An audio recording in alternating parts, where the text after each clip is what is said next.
Good morning friends, मैं सलोनी आप सभी का स्वागत करती हूं अपने यूट्यूब चैनल पर।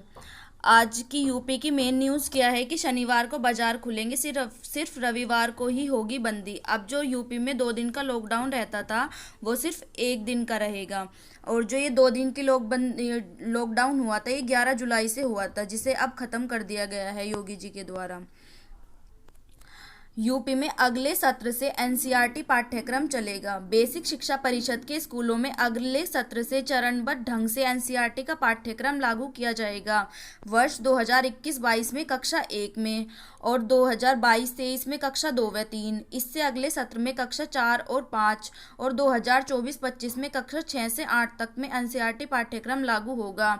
यह जानकारी बेसिक शिक्षा राज्य मंत्री डॉक्टर सतीश चंद्र द्विवेदी ने दी है। अगली न्यूज़ क्या है कि 68,500 भर्ती पुनर्मूल्यांकन के परिणाम को 15 दिन का समय। इलाहाबाद हाई कोर्ट ने 68,500 सहायक अध्यापक भर्ती में पुनर्मूल्यांकन का परिणाम घोषित अधिवक्ता अग्निहोत्री कुमार त्रिपाठी करने के आदेश के पालन के लिए 15 दिन का और समय दिया है। कोर्ट ने सचिव परीक्षा नियामक प्राधिकारी अनिल भूषण को 15 दिन में आदेश का पालन करने अन्यथा व्यक्तिगत रूप से उपस्थित होकर स्पष्टीकरण प्रस्तुत करने का निर्देश दिया है। कांस्टेबल भर्ती में सफल अभ्यर्थी की नियुक्ति न होने पर जवाब तलब। इलाहाबाद हाईकोर्ट ने पुलिस भर्ती बोर्ड की ओर से गलती स्वीकार कर याची को सफल घोषित करने के बावजूद नियुक्ति न करने पर राज्य सरकार व पुलिस भर्ती बोर्ड से 4 सप्ताह में जवाब मांगा है। छात्र छात्राओं की करियर काउंसलिंग करेगा बोर्ड। यूपी बोर्ड वर्तमान सत्र 2020-21 से कक्षा 9 से 12 तक के छात्र छात्राओं की करियर काउंसलिंग भी करेगा। सचिव दिव्यकांत शुक्ल ने मंगलवार को टोल फ्री नंबर जारी किए। ये टोल फ्री नंबर कौन कौन से? ये टोल फ्री नंबर ये दोनों नंबर है। इन नंबरों पर संपर्क कर सकते हैं, जिस पर छात्र छात्राएं बुधवार से करना है सुबह 11 से 1 और दोपहर 2 से 4 बजे तक फोन कर करियर संबंधी मार्गदर्शन प्राप्त कर सकते हैं। टोल फ्री नंबर पर सोमवार से शुक्रवार तक सप्ताह में 5 दिन बच्चों का मार्गदर्शन किया जाएगा। इग्नू में 15 सितंबर तक आवेदन का अवसर। इग्नू ने एक बार फिर आवेदन की अंतिम तिथि बढ़ा दी। इग्नू के विभिन्न कोर्स के लिए छात्र अब 15 सितंबर तक आवेदन कर सकेंगे। पहले ये तिथि 31 अगस्त थी, जिसे अब बढ़ा दिया गया है। 35% परीक्षार्थियों ने छोड़ी पीएचडी प्रवेश परीक्षा।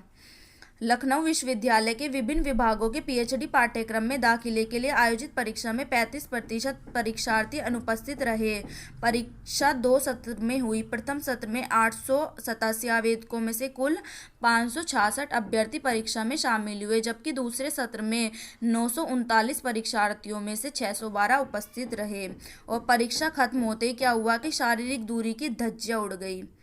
जेईई मेन में दिखा कोरोना का भय, सैकड़ों अभ्यर्थियों ने छोड़ी परीक्षा। जैसा कि आपको पता ही है, जेईई की परीक्षा कल से शुरू हो गई है और ये 6 सितंबर तक चलेंगी। कोरोना संक्रमण काल में परीक्षा न कराए जाने को लेकर देश भर में चल रहे विरोध प्रदर्शन के बाद आखिरकार मंगलवार से आईआईटी समेत अन्य प्रतिष्ठित इंजीनियरिंग संस्थानों में दाखिले के लिए आयोजित होने वाली जेईई मेन शुरू हो गई है।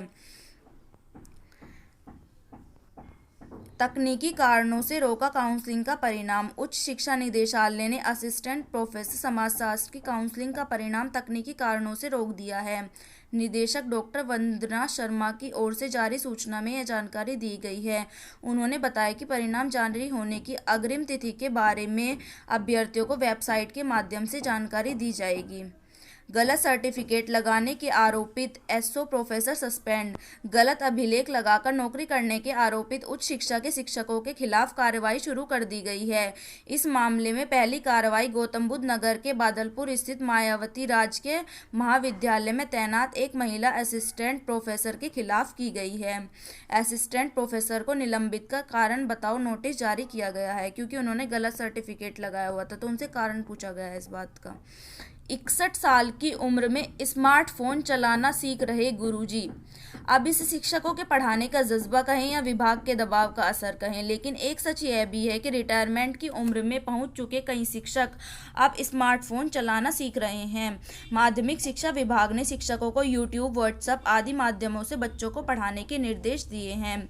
शिक्षकों को यूट्यूब, व्हाट्सएप आदि माध्यमों से पढ़ाने के जो निर्देश दिए गए हैं, इसी के कारण सब टीचर्स को जिन्हें फ़ोन चलाना जिन्हें स्मार्टफोन चलाना नहीं आता वे स्मार्टफोन को खरीद कर उनको चलाना सीख रहे हैं, ताकि वे ऑनलाइन पढ़ाई करा सके और बच्चों की पढ़ाई पर कोई नुकसान नहीं हो। जेईई मेंस प्रवेश परीक्षा एहतियात के बीच शुरू। 6 सितंबर तक चलेंगी जेईई मेंस की परीक्षा, जो मंगलवार को शुरू हुई थी। ये बहुत एहतियात, जैसे कि कोरोना काल है उसी में ही इतने बच्चों की परीक्षाएं कराई जा रही हैं। स्नातक आवेदन में छात्राएं आगे रही। डीयू में छात्राओं के आवेदन स्नातक में अनारक्षित वर्ग और परास्नातक में छात्रों से अधिक रहे।